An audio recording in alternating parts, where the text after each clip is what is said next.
Hey y'all, Jay here. I'm a singing and songwriting teacher, and today I'm going to be taking a look at This Is What It Sounds Like from the movie K-Pop Demon Hunters. I'm going to be looking at the production, songwriting, lyrics, all of it. Now, I can't really talk too much about this song without talking about the plot of the movie, so if you haven't seen it yet, go watch it. It's great, and then come watch this video later. But without further ado, let's play it back. All right, let's take a look at these stems to see what we have going on. Let's play it back. Nothing but the truth now. Nothing but the proof of what I am. Very natural The worst vocal. of what I came from. Patterns I'm ashamed of. Things that even I don't understand.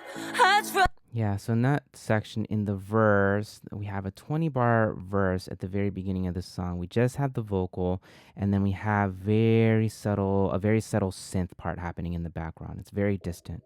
It's hard to hear even behind Rumi's beautiful voice, but it's there. It's adding just a little bit of ambience to what's going on. I try to fix it. I try to find.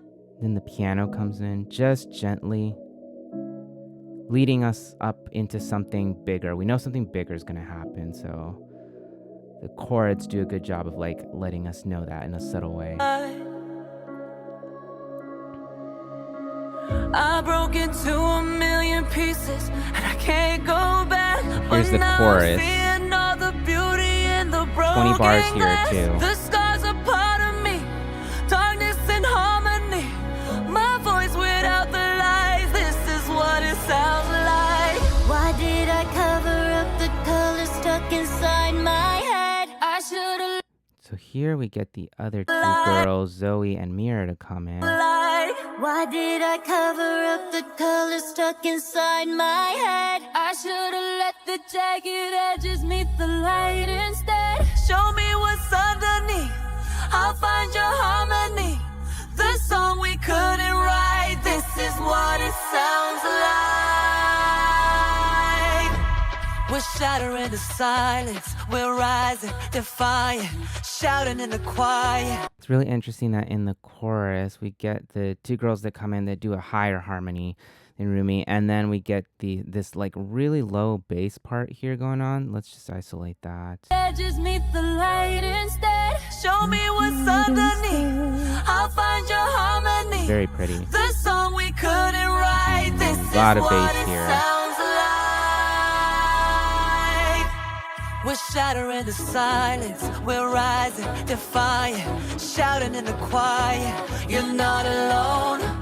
We listen to the demons. Now this verse is a lot more full. But none of us are out here on our own. So we were cowards. So we were liars. Yeah, so we get some really intense strings, and the kick drum here is crazy here on out.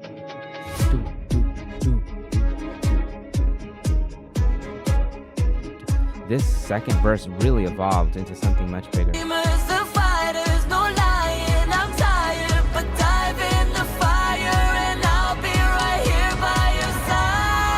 I tried to do it in their colors too.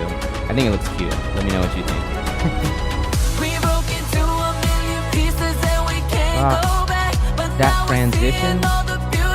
That transition though, we have to listen to that again.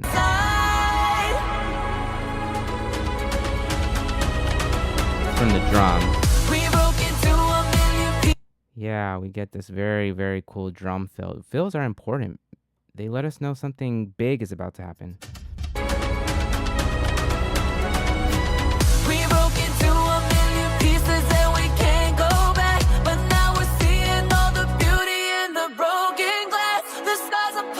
A lot more synth here. A lot more high-end stuff.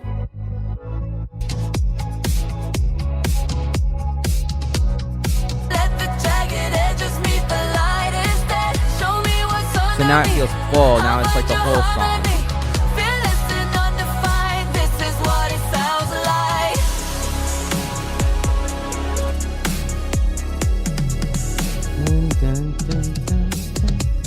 I really love this synth part that plays here. Dun, dun, dun, dun, dun, dun, dun, dun.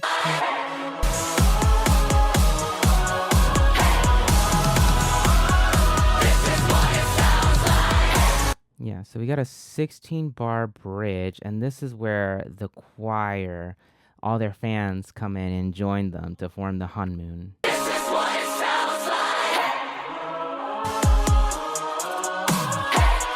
Slow down, more like trap kind of drums here. Or maybe even, not trap, but like dubstep.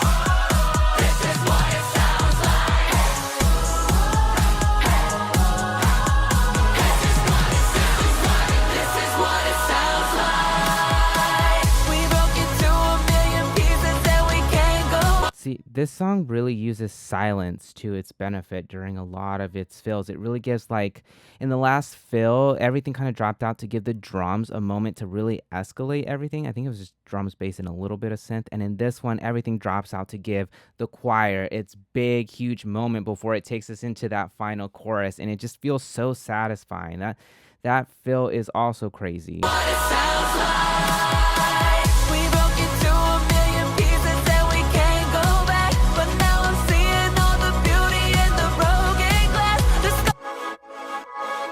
Way more synth here. That's so pretty. It scratches my, part of my brain.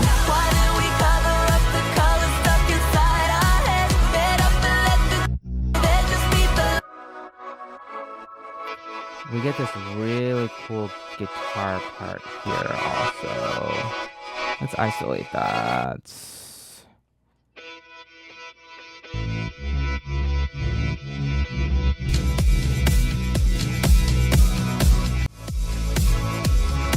I mean, listen to how clean all of that sounds. It's all very simple, but it just adds so much.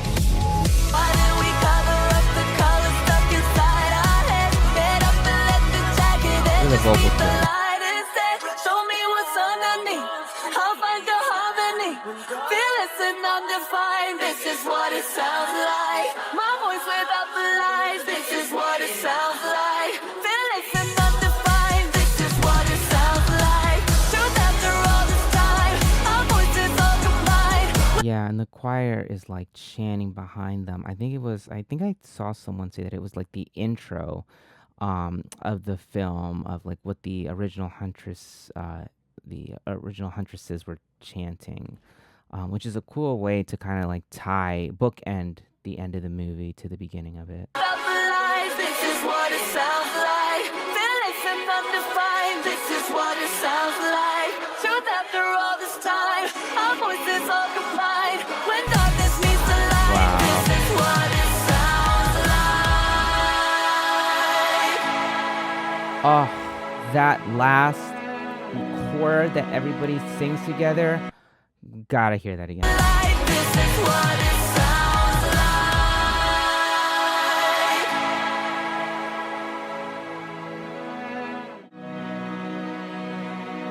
Let me get this somber violin part that just kind of leads us on.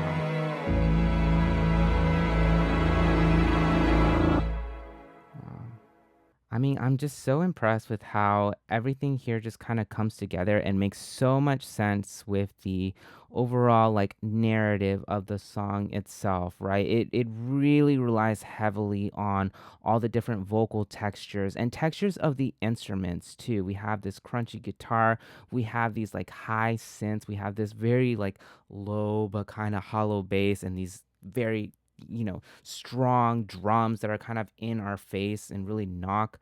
um so it's all these vocal colors, and it's also all of these different textures, these different colorful textures from the instruments too, that which there's not very many of them, but they're all very distinct and they're all playing their roles very well. So that's an important part of production, is the different type of textures and tones that you use. And this song really, the producers of this song really understood the assignment. They really knew, like, we have to have a lot of different type of sounds that also work together cohesively.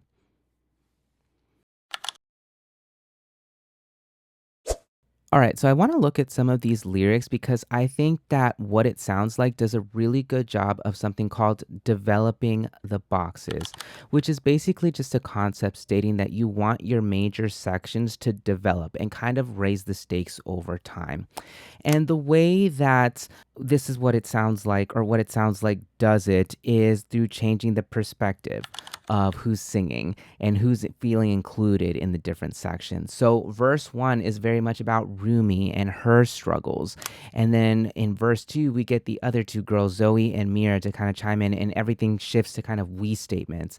And then in the bridge section, through like the chorus, the use of sonics, the soundscape that we're listening to, we bring in the chorus, we bring in everybody else. And we really see this development happen towards the end of the verses. So, verse one is, I don't know why I didn't trust you to be on my side. So it's like really a reflective statement about the struggles, that internal struggles that she was going through. And then in verse two, it goes, but dive in the fire and I'll be right there, here by your side. So it's more of a verse about friendship and, being there for somebody, which makes more sense with the concept of the we statements that we now have with Zoe and Mira coming in with her in that section of the song. Another like example that I like to use for this concept that does it in a similar way to what it sounds like is the song Beautiful by Christina Aguilera. Verse 1 starts off by saying Christina doesn't feel like she's beautiful. Verse 2, she's talking to the listener and how they feel insecure and not beautiful.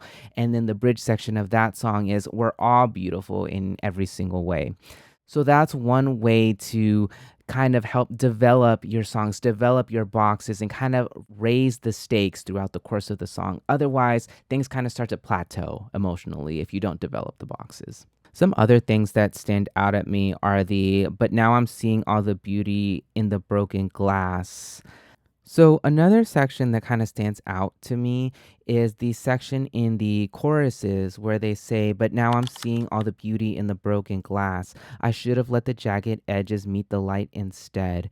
It's kind of talking about like this reflective rainbow quality that broken glass can have sometimes.